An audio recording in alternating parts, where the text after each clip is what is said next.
ಮಸೀದಿಗೆ ಹೋಗುವಾಗ ಸ್ವಲ್ಪ ಬೇಗನೆ ಹೋಗಬೇಕು. ನಾವು ಖುತುಬಕ್ಕೆ ಇಮಾಮ್ ಮಿಂಬರಿಗೆ ಹಾಕಿದ ನಂತರ ನಾವು ಜುಮಾಕ್ಕೆ ಹೋದರೆ ಮಲಕುಗಳು ಕೂಡ ನಮ್ಮನ್ನು ಕಾಯ್ತಾ ಇದ್ದಾರೆ. ಒಂದೊಂದು ಮನುಷ್ಯ ಒಂದು ದಿವಸ ಶುಕ್ರವಾರ 5 ಸಮಯಗಳಾಗಿ ವಿಂಗಡಿಸುವುದು. ಪ್ರಥಮವಾಗಿ ಯಾರು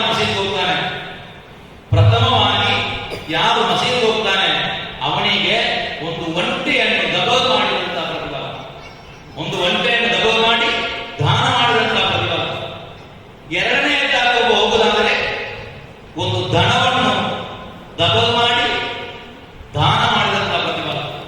ಮೂರನೆಯದಾಗಿ ಹೋಗುವುದಾದರೆ ಅವನಿಗೆ ಒಂದು ಹಾಡನ್ನು ದಬಲ್ ಮಾಡಿದಂತಹ ಪ್ರತಿಫಲ, ದಬಲ್ ಮಾಡಿ ಸ್ವತಃ ಮಾಡಿದಂತಹ ಪ್ರತಿಫಲ. ನಾಲ್ಕನೆಯದಾಗಿ ಹೋದರೆ ಒಂದು ಕೋಳಿಯನ್ನು ದಬಲ್ ಮಾಡಿ ಸ್ವತಃ ಮಾಡಿದಂತಹ ಪ್ರತಿಫಲ.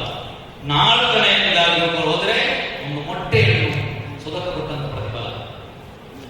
ಈ 4 ಸಂದರ್ಭದಲ್ಲಿ ಹೋಗಲಿ ನಾವು 5 ಸಮಯವಾಗಿ ವಿಂಗಡಿಸಿ 5 ಸಮಯದಲ್ಲೂ ಕೂಡ ನಮಗೆ ಹೋಗಲಿಕ್ಕೆ ಸಾಧ್ಯವಾಗದಿದ್ದರೆ ಮತ್ತೆ ಕುಟುಂಬಕ್ಕೆ ಹಾಕಿದ ನಂತರ ನಾವು ಹೋದರೆ ಮಲಕುಗಳು ಕೂಡ ಆ ಒಂದು ನಮಗೆ ನಮ್ಮ ಒಬ್ಬೊಬ್ಬರನ್ನು ಮಸೀದಿಗೆ ಪ್ರವೇಶಿಸುವಾಗ ಮಲಕುಗಳು ಬರೀತಾರೆ.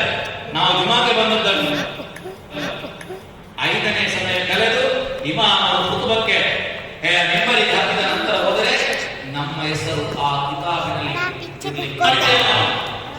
ನಮ್ಮ ಕಡ್ಡಾಯವಾದಂತಹ ಕಾರ್ಯವಿದೆ.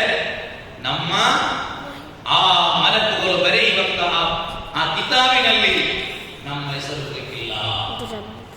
ಆದ್ದರಿಂದ ನಾವು ಎಷ್ಟು ಕಷ್ಟವಾದರೂ ಕೂಡ ಜುಮಾ ದಿವಸ ನಾವು ಆದಷ್ಟು ಜಾಗ್ರತೆ ಮಾಡಿ ಆದಷ್ಟು ಬೇಗನೆ ಹೋಗಿ ಮಸೀದಿಯಲ್ಲಿ ಯಾವುದೇ ಮಾತುಗಳನ್ನು ಮಾಡದೆ ಇಮಾಮ್ ಓದುವಾಗ ಅದನ್ನು ಕೇಳಬೇಕು ನಾವು.